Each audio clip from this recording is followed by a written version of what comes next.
Before you watch the fan cam, check out IPVanish, the best VPN in the world. If you want to watch games no matter where you are, you need a VPN, especially in the UK for 3 o'clock kickoffs. There is a QR code on screen as well as a link in the description. Scan the QR code, click the link below, and check out IPVanish for all the latest. And I hope you enjoy the fan cam. Fantastic result today, and we move up in the table. Bring on Barca next week. Okay. Anyway, nice to meet you, mate. Hello, everyone from Chelsea Fan TV. I hope you're all doing very, very well. We are outside Turf Moor. It is dark and gloomy. It is a little bit wet, rainy. The sun pops out every now and again.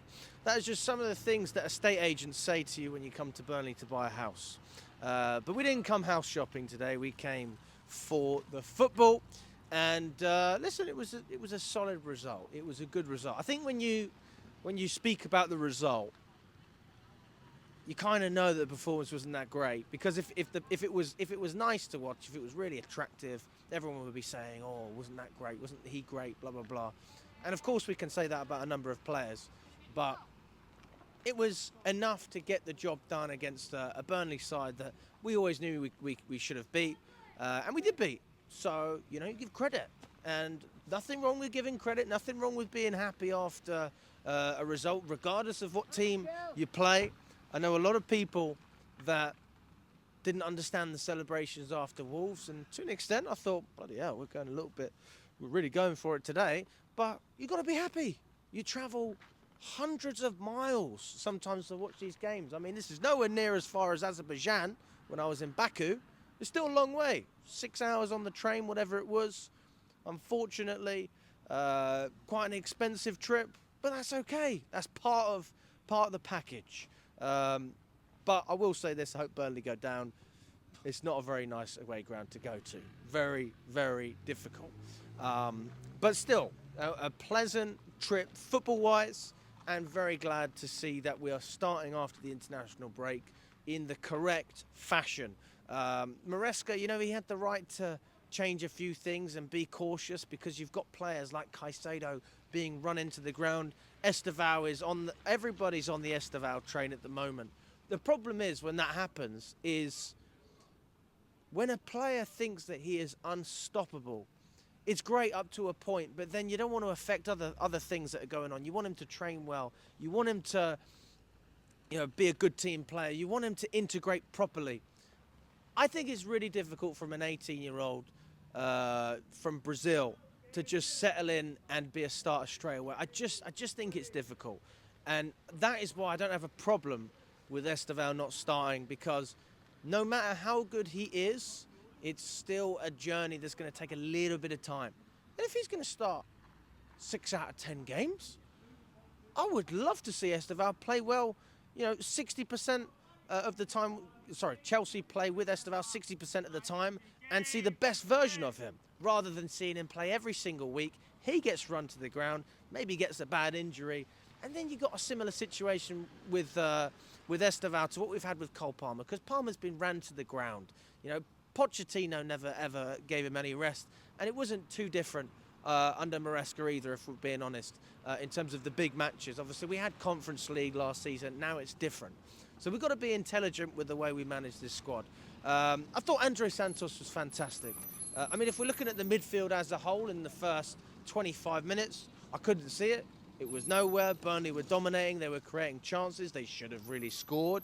And I felt quite lucky that we went in to the second half the way we did, because really we should have conceded a goal. Tosin and Chalobah, we know that is not the pairing that Chelsea fans like, and it's not a pairing that's worked either.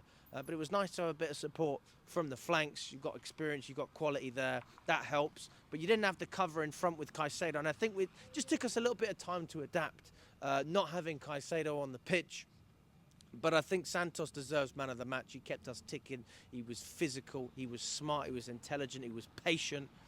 All of the positive words that I'm using with Santos. Different type of player to Caicedo. I'm not seeing him sliding all over the place. I'm not seeing him necessarily covering as much ground, but he was composed. He looked like a player that knows how to play at this level and control a game. If I'm thinking of someone off the top of my head, maybe Jorginho. I mean, that's one player I could think of. He's obviously different to Jorginho, Andre Santos, but it's nice to have a player that, you know, when he's got the ball, he's not going to do anything stupid. That's what you want. You want a player that you can count on. And Andre Santos, again, integrate him slowly and get him playing well in certain games and build him up. You know, he's not going to play against Barca. There's no reason he should do that because Caicedo will start. Enzo Fernandez getting his goal. Again, big up to him. Big up to Pedro Neto. People criticise Pedro Neto, but I've been saying it.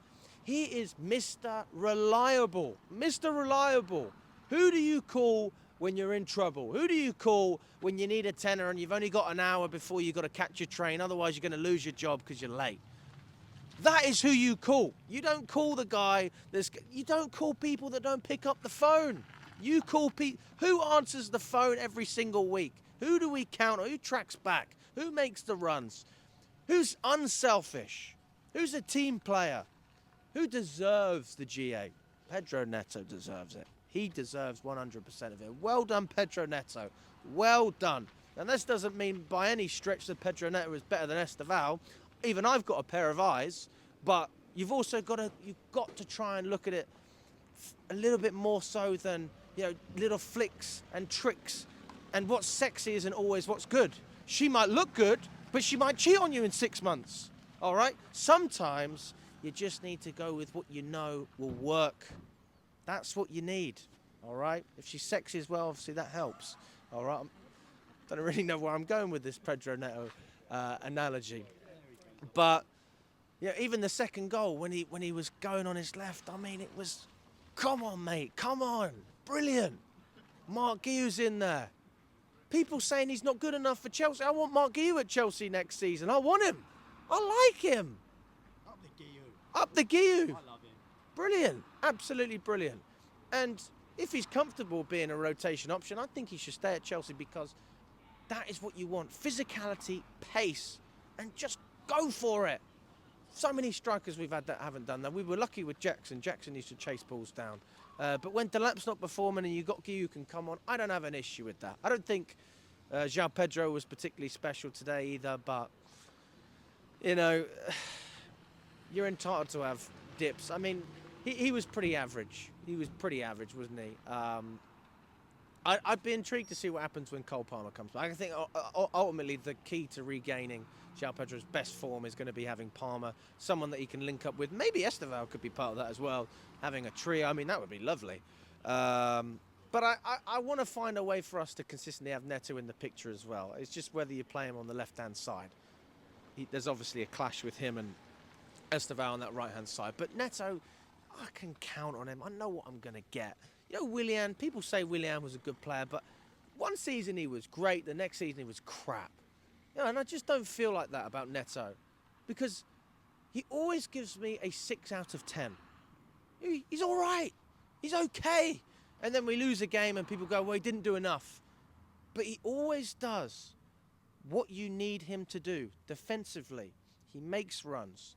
And he has a crack. I mean, sometimes he could be a little bit passive. But, yeah, I'm going on about now. Big fan. Big fan. Respect to Pedro Neto. Respect to Gittins as well, but not quite as good. I think he's driving players forward. He's trying to create. He is creating, but another player just needs more minutes. And I'd still pick Garnacho over Gittins, to be honest with you. But I think based on the magic moments he has, you see more of a ceiling with Gittins. Fair.